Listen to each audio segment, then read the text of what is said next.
এবার ইরানের ভয়াবহ মিসাইল হামলায় কুয়েত ও বাহরাইনে ব্যাপক ক্ষয়ক্ষতি, নিহত 1, আহত 7। ইরানি জাহাজ ও কেশম দ্বীপে মার্কিন হামলা। 900 বছরের পুরনো লেবাননের ঐতিহাসিক দুর্গ ইসরায়েলের দখলে, নজর রাখা যাবে গোলান মালভূমি পর্যন্ত। এতে কি বেকায়দায় হিজবুল্লাহ? এবার ঘনিষ্ঠ মিত্র নেতানিয়াহুকে অকথ্য ভাষায় গালি দিলেন প্রেসিডেন্ট ট্রাম্প, বললেন পাগল। ইরানের ভয় কি দিলেন গালি। সুদানের টেলিভিশনে চলছে বাংলাদেশের প্রশংসা, ফিলিস্তিনের গাজায় দোয়া করছেন সেখানকার মুসলিমরা, কিন্তু কেন? এবার কুয়েত ও বাহরাইনে ভয়াবহ হামলা চালিয়েছে ইরান। খামেনির দেশের ভয়ঙ্কর ড্রোন ও মিসাইল হামলায় পুড়ে ছাই হয়ে গেছে কুয়েতের আন্তর্জাতিক বিমানবন্দরের একটি টার্মিনাল। নিহত হয়েছে 1 আহত 7। ব্যাপক ক্ষয়ক্ষতি হয়েছে বাহরাইনে মার্কিন 5ম নৌবহরের সদর দপ্তরে। তেহরান বলছে হরমুজে ইরানের ট্যাঙ্কার জাহাজ ও কেশম দ্বীপের আমেরিকার হামলার জবাবেই এসব হামলা চালিয়েছে তারা। গেল কয়েক সপ্তাহের মধ্যে এটি সবচেয়ে বড় সংঘাতের ঘটনা। ফলে ইরান ও আমেরিকার মধ্যে আলোচনা বন্ধ হয়ে নতুন করে যুদ্ধ শুরুর আতঙ্ক ছড়িয়ে পড়েছে। সানজিদা ইসলাম তন্নির ডেস্ক রিপোর্ট। এত বড় হামলা আর ক্ষয়ক্ষতি এর আগে দেখেনি কুয়েত। ইরান ও আমেরিকা যুদ্ধ শুরুর পর এই প্রথম ইরানের ভয়াবহ মিসাইল ও ড্রোন হামলায় পুড়ে গেছে কুয়েত আন্তর্জাতিক বিমানবন্দর। মারা গেছে 1 আহত 60। পুরোপুরি বিপর্যস্ত কুয়েতের বিমান চলাচল। শুরুটা হয়েছে মঙ্গলবার। এদিন কোনো ধরনের উস্কানি ছাড়াই ইরানের ট্যাঙ্কার জাহাজে হামলা চালায় আমেরিকার সেনারা। হরমুজ প্রণালীতে ইরানের ট্যাঙ্কার জাহাজ লক্ষ্য করে অত্যাধুনিক আকাশ থেকে ভূমিতে নিক্ষেপযোগ্য হেলফায়ার মিসাইল ছুড়ে আমেরিকার সেনারা। এতে ইঞ্জিন রুম ক্ষতিগ্রস্ত হয়ে ওমান সাগরে আটকা পড়েছে জাহাজটি। শুধু তাই নয়, আত্মরক্ষার অজুহাতে হামলা চালিয়েছে হরমুজ প্রণালীতে অবস্থিত ইরানের কেশম দ্বীপেও। মার্কিন সেনাবাহিনীর সেন্ট্রাল কমান্ড সেন্টকম জানিয়েছে মধ্যপ্রাচ্য জুড়ে ইরানের হামলা ঠেকাতে দ্বীপটিতে আত্মরক্ষামূলক হামলা চালানো হয়েছে। আর এরপরই আবারও গর্জে ওঠে ইরান।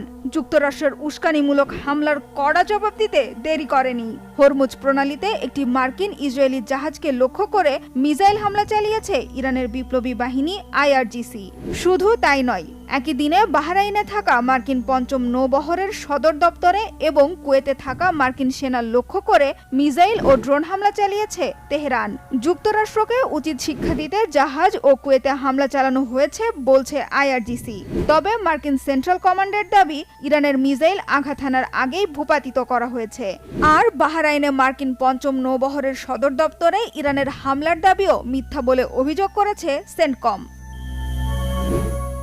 তবে ট্রাম্প প্রশাসন এসব দাবি করলেও কুয়েতের আন্তর্জাতিক বিমানবন্দরের একটি প্যাসেঞ্জার টার্মিনালে ইরানের হামলার বিষয়টি স্বীকার করেছে কুয়েতের রাষ্ট্রীয় সংবাদ সংস্থা। ইরানের হামলার পর কুয়েত আন্তর্জাতিক বিমানবন্দরের বেশ কয়েকটি বিমান চলাচল স্থগিত রাখা হয়েছে। এছাড়া আরও কিছু বিমানের রুট পরিবর্তন করা হয়েছে। গেল কয়েক সপ্তাহের মধ্যে এটি দুই পক্ষের সবচেয়ে বড় পাল্টাপাল্টি হামলার ঘটনা। এমন উত্তপ্ত পরিস্থিতির মাঝে নতুন করে যুদ্ধ ও তীব্র আঞ্চলিক সহিংসতা ছড়িয়ে পড়ার আশঙ্কা করা হচ্ছে। অবশ্য ইরান ও আমেরিকার মধ্যে পাল্টাপাল্টি হামলার মাঝেও ইরানের সাথে আলোচনা চালিয়ে যাওয়ার দাবি করেছেন মার্কিন প্রেসিডেন্ট ডোনাল্ড ট্রাম্প। তবে ইরানের আধা সরকারি সংবাদ সংস্থা ফার্স নিউজ জানিয়েছে যুক্তরাষ্ট্রের সাথে সব ধরনের আলোচনা ও বার্তা বিনিময় বন্ধ রয়েছে। এদিকে যুক্তরাষ্ট্রের ওয়াশিংটনে লেবানন ও ইসরায়েলি রাষ্ট্রদূতদের বৈঠকের পরেও লেবাননে হামলা বন্ধের বিষয়ে কোনো সুরাহা হয়নি।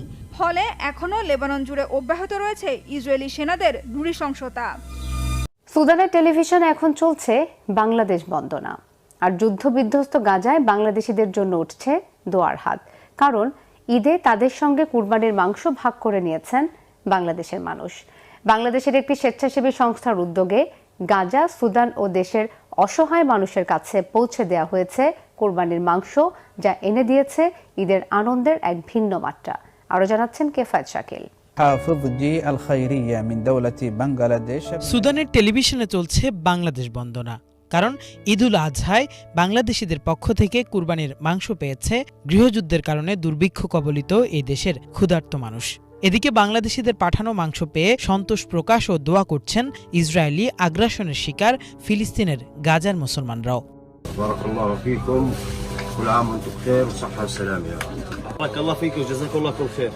بارك الله فيك وجزاك الله خير الجزاء اللهم بارك في أموالهم. نشكر جمعية حافظجي الخيرية لدعمها لأبناء الشعب الفلسطيني في غزة والنازحين العالقين في مصر اللي دعمهم الشهري المبارك. جزاكم الله خير وحياكم الله. পুরো বিশ্বের মুসলিম সম্প্রদায় যখন ঈদুল আজহায় পশু কুরবানি ও উৎসব আনন্দে ব্যস্ত, তখনও জীবন বাঁচানোর খাদ্য জুটছে না ইসরায়েলি আগ্রাসনের শিকার গাজার মুসলমানদের ভাগ্যে। অপরদিকে দীর্ঘ সময় ধরে চলা গৃহযুদ্ধের কারণে ভয়াবহ দুর্ভিক্ষের কবলে পড়েছে আরেক মুসলিম দেশ সুদান। ঈদ উদযাপন বা কুরবানি দেওয়া তো দূরের কথা, তাদের পেটে পড়ছে না জীবন রক্ষার খাবারও। এসব মানুষদের জন্য অর্ধশতাধিক পশু কুরবানি করেছে বাংলাদেশের আলেম ওলামাদের পরিচালিত স্বেচ্ছাসেবী সংস্থা Hafezi charitable society of Bangladesh.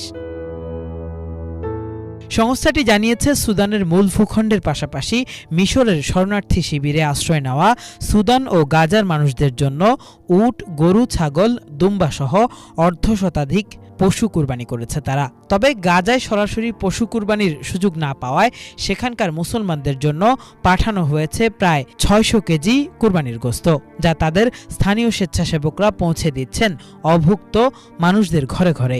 কেউ যদি আপনাকে বলে যে গাজা ভূখণ্ডের ভেতরে কুরবানি কেউ দিচ্ছে, এটা সম্পূর্ণ মিথ্যা কথা। কারণ আপনি গত সপ্তাহে যদি আল জাজিরা রিপোর্ট দেখেন, আল জাজিরা আগে কিন্তু আমরা নিজেরাই বলেছি, কেন যেহেতু আমাদের টিম ওখানে কাজ করছে, ওখানে এক একটা পশুর দাম $৫,০০০ ছাড়িয়ে গেছে, যেখানে আপনার ২০০-২৫০ গ্রাম গোস্তের দাম $100-200। এখানে কেউ যদি বলে যে আমি দুম্বা কুরবানি দিয়েছি বা ওইগুলো কুরবানি দিয়েছি, সেটা একটা ডাহা মিথ্যা কথা। আমরা যেটা করেছি সেটা হলো গাজায় মানে এই যে সিকোয়েন্সটা তৈরি হয়েছে, তার মাস 2-3 আগের থেকে আমরা জানি যে কুরবানি আসতেছে বা কুরবানি এরকম একটা প্রজেক্টের আমরা করব। তো তার জন্য আমরা আগের থেকে আমরা অনেক গোস্ত আমরা ফ্রোজেন করছি আর কি, যেখানে যে পাইছি আমরা সেগুলো ফ্রোজেন করছি। ফ্রোজেন করে আমরা এই ঈদে আমরা 15 মণ গোস্ত সেখানে আমরা বিতরণ করতেছি আলহামদুলিল্লাহ। আমাদের চলতেছে গাজার বিভিন্ন স্ট্রিপে, দেইর আলবলা, গাজার মেন গাজা, আপনার মাওয়াসি আল কারারা, আমরা খান ইউনিস, রাফা, এগুলো তো আমরা বিভিন্ন জায়গায় আমাদের সাধ্য অনুযায়ী সেই গোস্তগুলো বিতরণ করতেছি। পাশাপাশি আমরা ওদেরকে ওই যে বাজার সামগ্রীও বিতরণ করে থাকি আর কি। এত বড় আয়োজনের অর্থের যোগান কিভাবে হয়েছে জানতে চাইলে সংস্থাটির মহাপরিচালক বলছেন, ইউরোপ আমেরিকায় বসবাসকারী অনেক মুসলমান নিজের কুরবানির বরাদ্দের টাকা তুলে দিয়েছেন সংস্থাটির হাতে। এভাবেই দেশ ও দেশের বাইরের মুসলমানদের পাঠানো দান অনুদানের টাকাই করা হয়েছে এসব কুরবানি। এখানে ওলামা একরামগণের পাশাপাশি অনেক জেনারেল শিক্ষিত অনেক অধ্যাপক, ডক্টর, ইঞ্জিনিয়ার, ব্যারিস্টার, অ্যাডভোকেট, তারাও আমাদের সাথে যুক্ত হয়েছেন। এবং এখান থেকে সব ঘটনা, মানে আলেমদের ঘরানার থেকে হোক আর জেনারেল শিক্ষিতের ঘরানার থেকে হোক, সব জায়গা থেকে আমরা একটা ডোনেশন পাচ্ছি। আমরা এখান থেকে ট্রাভেল পাসের মাধ্যমে, ট্রাভেল ডকুমেন্টেশনের মাধ্যমে আমরা সেই সহযোগিতা ওখানে পাঠাই। সেই অর্থটা আমাদের যে মিশরে যে আমাদের গ্রুপ আছে তাদের হাতে দেন, এবং সেখান থেকে আমাদের ফিলিস্তিন ভূখণ্ডের মধ্যে আমাদের টিমের মাধ্যমে সেখানে চলে যায়। আমেরিকা, ইংল্যান্ড, অস্ট্রেলিয়া, কানাডার অনেক বাঙালিরা আছেন যারা বড় বড় ব্যবসায়ীরা, তারা সরাসরি মিশরে এসে, যেহেতু আমরা তাদেরকে বলি যে এখানে যদি আপনারা আবার টাকা পাঠান, সেই টাকাগুলো আবার লিগ্যাল প্রসেসে আমাদের পাঠাতে অনেক সময় সাপেক্ষ ব্যাপার। তো তাদেরকে আমরা বলি যে সরাসরি আপনারা মিশরে আপনারা সেই টাকাগুলো পাঠান। এছাড়াও মিশরে আমাদের যে ফিলিস্তিনি টিমের অনেক টিম মেম্বার্সরা আছেন, তাদের কিন্তু ওখানে ব্যাংক অ্যাকাউন্ট আছে। তো আমরা আমাদের যে অনেকেই আমাদের বিদেশে যারা সুবানের যারা আছেন, তাদেরকে বলি যে সেই ব্যাংক অ্যাকাউন্টে টাকাগুলো পাঠিয়ে দিতে। শুধু গাজা সুদান নয়, দেশের বিভিন্ন স্থানেও নও-মুসলিম, এতিম, প্রতিবন্ধী সহ পিছিয়ে পড়া জনগোষ্ঠীর জন্য পশু কুরবানি করে ঘরে ঘরে মাংস পৌঁছে দেওয়া হয়েছে বলে জানান সংস্থাটির এই কর্মকর্তা। বাংলাদেশের পতাকা আমরা যে গাজা ভূখণ্ডের মধ্যে তুলে ধরতেছি, এটা তো অনেক বড় পাওয়া আমাদেরকে। পশ্চিমবঙ্গের সাবেক মুখ্যমন্ত্রী মমতা বন্দ্যোপাধ্যায়ের এক বিস্ফোরক দাবির জেরে ওসমান হাদি হত্যাকাণ্ড নিয়ে নতুন করে তোলপাড় শুরু হয়েছে। হাদি হত্যার সঙ্গে জড়িতদের নাম জানেন এমন ইঙ্গিত দিয়েছেন মমতা। শুধু তাই নয়, এসব নিয়ে নরেন্দ্র মোদীর বিজেপি সরকারের দিক থেকে নানা গোপনীয়তারও ইঙ্গিত দিয়েছেন তিনি। মমতার বিস্ফোরক এসব দাবি ঘিরে ভারত ও বাংলাদেশ দুই দেশেই রাজনৈতিক জল্পনা এখন তুঙ্গে। হেজল জোবারের ডেস্ক রিপোর্টে বিস্তারিত। বাংলাদেশ থেকে একটা বড় খুনিকে পশ্চিমবঙ্গের সদ্য সাবেক মুখ্যমন্ত্রী ও তৃণমূল কংগ্রেসের প্রধান মমতা বন্দ্যোপাধ্যায়ের এক বিস্ফোরক বক্তব্য ঘিরে নতুন করে আলোড়ন শুরু হয়েছে ভারত ও বাংলাদেশের রাজনৈতিক মহলে। 2 জুন কলকাতায় ক্ষমতাসীন বিজেপি সরকারের বিরুদ্ধে আয়োজিত এক অবস্থান কর্মসূচিতে তিনি দাবি করেছেন, গত বছরের ডিসেম্বরে বাংলাদেশে ইনকিলাব মঞ্চের মুখপাত্র শরীফ ওসমান হাদি হত্যাকাণ্ডের সঙ্গে জড়িত কয়েক ব্যক্তি মেঘালয় হয়ে পশ্চিমবঙ্গে পালিয়ে যায়। পশ্চিমবঙ্গ পুলিশের স্পেশাল টাস্ক ফোর্স STF তাদের গ্রেফতার করলেও পরবর্তীতে বিষয়টি নিয়ে প্রকাশ্যে কিছু বলতে নিষেধ করা হয় কেন্দ্রে ক্ষমতাসীন বিজেপি সরকারের পক্ষ থেকে। মমতা বন্দ্যোপাধ্যায় বলেন, দেশের স্বার্থে, নিরাপত্তার স্বার্থে এবং দুই দেশের সম্পর্কের স্বার্থে তিনি এতদিন এ বিষয়ে মুখ খোলেননি। তবে সম্প্রতি বিজেপি পশ্চিমবঙ্গে ক্ষমতায় আসার পর বর্তমানে যে রাজনৈতিক পরিস্থিতি তৈরি হয়েছে তাতে এ ধরনের অনেক অপ্রকাশিত বিষয় সামনে আসার প্রয়োজনীয়তা দেখা দিয়েছে। পশ্চিমবঙ্গে হাদি হত্যাকাণ্ডের আসামিদের গ্রেপ্তারের প্রতি ইঙ্গিত করে মমতা বলেন, ভারতের স্বরাষ্ট্রমন্ত্রী দেশের স্বার্থের দোহাই দিয়ে এ বিষয়ে মমতার নেতৃত্বাধীন তৎকালীন পশ্চিমবঙ্গ সরকারকে মুখ খুলতে নিষেধ করেন। ভারতে স্বরাষ্ট্রমন্ত্রী বিজেপি নেতা অমিত শাহ। সরাসরি তার নাম উল্লেখ না করে মমতা বলেন, বাংলাদেশ থেকে এক বড় খুনিকে STF গ্রেপ্তার করেছিল, জেনে রাখুন। যা নিয়ে বাংলাদেশে অনেক রেভলিউশন হয়েছিল। মেঘালয় দিয়ে বাংলায় চলে আসে, আমাদের STF তাকে ধরে। তারপর হোম মিনিস্টার নিজে আমাকে ফোন করে বলেছেন, এতদিন তো কই আমি বলিনি, মুখ খুলিনি, আজকে অত্যাচারের শেষ সীমায় গেছেন বলে। আমি এখনো নামটা বলছি না ভদ্রতা করে, বাংলাদেশের লোক উত্তাল হয়ে যাবে, আমি সেটা চাই না, আমি দেশকে ভালোবাসি।